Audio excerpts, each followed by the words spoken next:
سەبارەت بە ئاماجەکانی ئەمریکا لە ڕۆژهەڵاتی ناوەڕاست و لە سووریا و پاراستنی کورد بەڕێز ئینتیفاز قەنبەر سەرۆکی لیژنەی پاراستنی کورد لە واشنتنەوە بەڕێزیان لەگەڵمانان بەخێر بێن. ئێستا زۆرینەی ڕکابەرەکانی ئەمریکا لە سووریا نەماون یاخود زۆر لاواز بوون. ئەمریکا لەم کاتەدا ئەتوانێت چی بکات بۆ سووریای نوێ؟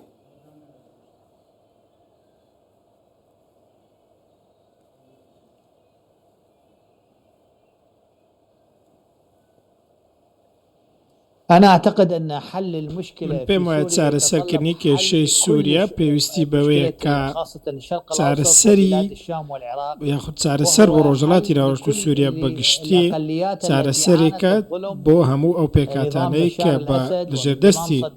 ڕژێمی بەشار ئەسەد و ڕژێمی هاوشێوەی بەعس و کە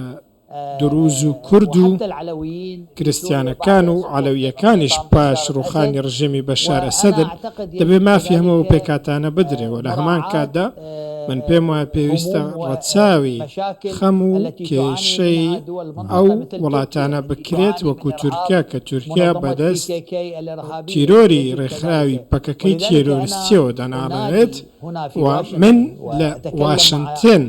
قسەم لەگەڵ بەرپرسان کردووە لەگەڵ بڕیار بەدەستانی واشنتن کردووە بەوەی کە پێویستە کۆڕبەندێکی هەرێمی لە هەولێر ببەسترێت بۆ ئەوەی کە کێشەی کورد بە شێوەیەکی ناوەندی لە هەولێرەوە چارەسەر بکرێت و سەرۆک بارزانی دانایی و لێزانی سیاسی پێویستی هەیە و خاوەنی هەڵوێستێکی گرنگە لەو بارەیەوە و خاوەنی پەیوەندی زۆر باشە لەگەڵ وڵاتە یەکگرتووەکانی ئەمریکا و هەڵپەیمانێکی سەرەکی ئەمریکا ئەو خاوەنی پەیوەندیەکی زۆر باش لەگەڵ تورکیا دەتوانێت ئەم کێشەیە چارەسەر بکات و یارمەتی دەربێت. ترس هەیە لەوەی هەندێک لایەن لە واشنتن دەیانەوێت کێشەیەکی سەربازی لە نێوان تورکیا و ئەمریکا دروست ببێت. پێم وایە ئەمە کێشەیەکی زۆر گەورەی بۆ ڕۆژهەڵاتی ناوەڕاست لێ دەکەوێتەوە وایە لێک تێگەیشتن و لێک نزیک بوونەوە باشترین چارەسەرە و من هەولێرم بربژێر کردو بۆ ئەم گفتوگۆیە. زۆر باشە ئەمەی کە بەڕێزت باست کرد ینی هەولێر بۆ گفتوگویەکی کوردی لە هەرێمی کوردستان بکرێت تا چەندە کورد لە لەم قۆناغی ئێستایە لە قۆناغێکی ینی با بڵێن تا ڕادێک نادیارە ئەباتە قۆناغێکی بەهێزتر بەرامبەر بە سووریا ینی لە سووریایە.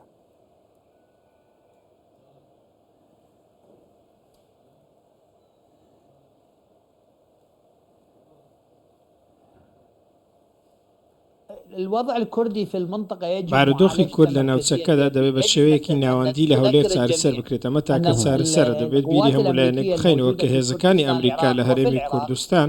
و لە عێراقیش بە هەمان شێوە پشتیوانی هێزەکانی ئەمریکا لە سووریا دەکەن وەکو پاپشتێک لەو ناوچەیە. بۆیە من پێم وایە هەولێر گونجاوترین و باشترین ناوچەیە بۆەوەی ئەم کێشەیە تێدا چارەسەر بکرێت. لەبەرەوەی ئێستا زۆرێک لە شێوی هەیە لە نێوان یەپەگە و هێزە کوردەکان بەگشتی لە سووریا و لەگەڵ تورکیا بۆ ئەوەی ئەم جۆرە شێوی نەمێنێت دەبێت قورسایی هێزی کوردی بە تەواوی بگوازرێتەوە هەولێر و کێشەکە لە هەولێر چارەسەر بکرێت و دەبێت بە هەمان شێوە نیگەرانیەکان نیگەرانی تورکیا مەبەستمە چکە تورکیا یاریزانێکی سەرەکی ناوچەکەیە وڵاتێکی گەورەی ڕۆژهەڵاتی ناوەڕاستە دەبێت نیگەرانیەکانی ئەوانش بڕێنێنەوە چونکە ئەوانش ئێستا کاریگەری زۆریان لەسەر حکوومەتی نوێی سووریا هەیە. من پێم وایە سەرۆک بارزانی خاوەنی پەیوەندی زۆر باش و بەهێزە لەگەڵ حکوومەتی نوێی سووریا و لەگەڵ تورکیاش بە هەمان شێوە لەگەڵ ئەمریکا لە هەمان کاتدا. بەڵام من دەڵێم دەبێت ئەمریکا سەرکردایەتی ئەو هەوڵانە بکات. من بە بیرما لە ساڵی 92 کاتێک هەموو لایەنەکانی ئۆپۆزیسیۆن لە سەلاحەدین کۆکراینەوە بۆ بەستنی کۆڕبەندی نیشتیمانی عراقی دەبێت ئێستا شتێکی هاوشێوە بکرێت بە ئامادەبوونی تورکیا بە ئامادەبوونی ئەمریکا و گفتوگۆیەکی کراوە و ڕازگویانە هەبێت بۆ ئەوەی هەموو کێشەکانی تیرۆر چارەسەر بکرێن بە پەکەکە و داعش و تەواوی ئەو تیرۆری لە ناوچەکە هەیە و مافی پێکاتەکان لە سووریا و عێراق بەتاوی پارێزرێت بە عەلەوی و دروز و پێکاتەکانی دیکە و کریستیانەکان. پێم وایە بەو شێوازە ئێمە دەتوانین خۆمان بە دوور بگرین لە ڕووبەڕووبوونەوەیەکی خوێناوی ڕاستەوخۆ و ناڕاستەوخۆی نێوان تورکیا و ئەمریکا و کێشەکەش لە ڕێگ و ڕیشەوە چارەسەر دەکەین لە ڕێگەی گفتوگۆ. زۆر باشە ئەمریکا چی بۆ کورد ئەوێ ڕێستان لە واشنگتن زیاتر ئاگادارن لە نزیکەوە ئازارن ئەمریکا چی بۆ کورد دەوێت لە سووریای نوێدا دەوێت کورد چی بێ چۆن بێ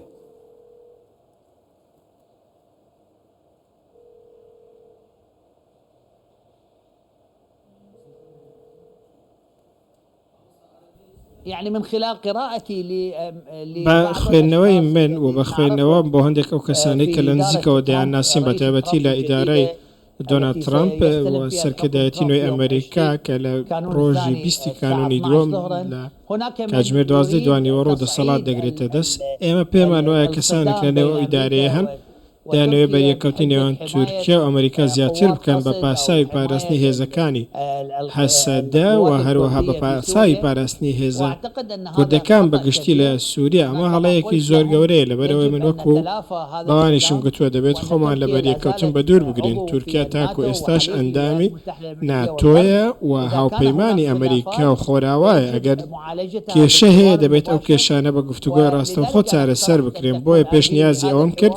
هەولێر ببێتە ناوەندی ئەو گفتوگویانە لە بەرەوەی حکوومەتی هەرێم حکوومەتێکی سەقامگیرە لە هەولێر توانیویانە کاری باش بکەن پەیوەندیان باشێ لەگەڵ تورکیا لەگەڵ ئەمریکا بارودۆخ بە تەواوی لە هەرێمی کوردستان سەقامگیرە کوردانی سووریاش چاویان لە بارودۆخێکی هاوشێوەیە بارودۆخێکی هاوشێوە هەرێمی کوردستان لە سووریا بەدی بێت بۆیە پێم وایە باشترین چارەسەر و تاکە چارەسەر کۆبوونەوەی لەسەر یەک مێز لە کۆڕبەندێکی هەرێمی کە هەموو پێکاتەکان کۆ بکاتەوە نەک بە تەنیا کورد بەڵام من پێم وایە کورد سەرکردایەتی ئەم کۆڕبەندە دەکەن لەبەرەوەی کورد بە تایبەتیش حکوومەتی هەرێمی کوردستان ئەزمونێکی زۆری هەیە لەو بوارەوە توانیوێتی لە ساڵی 90ەوە تاکو ئێستا نزیکەی 30 ساڵ زیاترێک کە توانیوێتی سەرکردایەتی بارودۆخێکی وەها بکات چارەسەرێکی ناوەندیە لە هەولێر بە سەرکردایەتی ئەمریکا و بەشدارێکی جددی تورکیا لە کۆڕبەند و بڕیارەکە زۆر باشە ئەو ماوەیەکی کەمی تر ئیدارەی ترامپ دەست بەکارە بێ و سوێند و یاسایە خوا ترامپ ئیدارەی نوێی ترامپ سیاسەتی دەرەوەی ئەمریکا بەرامبەر بە کورد ئەگۆڕێ یاخود دەروک و خۆێمێن یاخود پاڵپشتی زیاتری کوردەکانەکە لە بەرەوەی کە هاوپەیمانێکی استراتیژی و پێکەوەی بوون لە سووریا هەمیشە پێکەوە شەڕی دژی داعشیان کردووە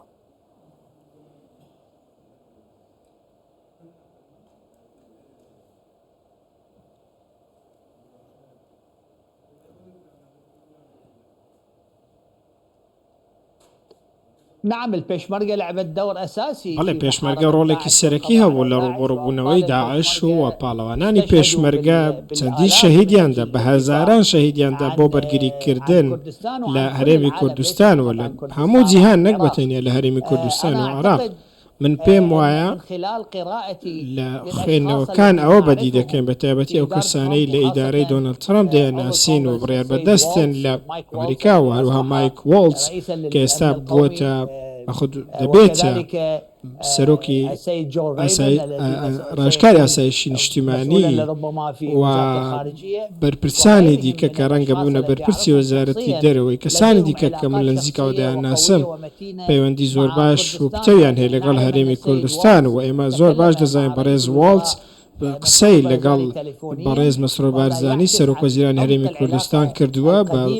تەلەفۆن ئەمە دەربڕی ئەو پەیوەندیە بەهێزێ نەک تەنیا لە نێوان بەڕێز مەسرۆر بارزانی و بەڕێز وۆڵتز بەڵکو لە نێوان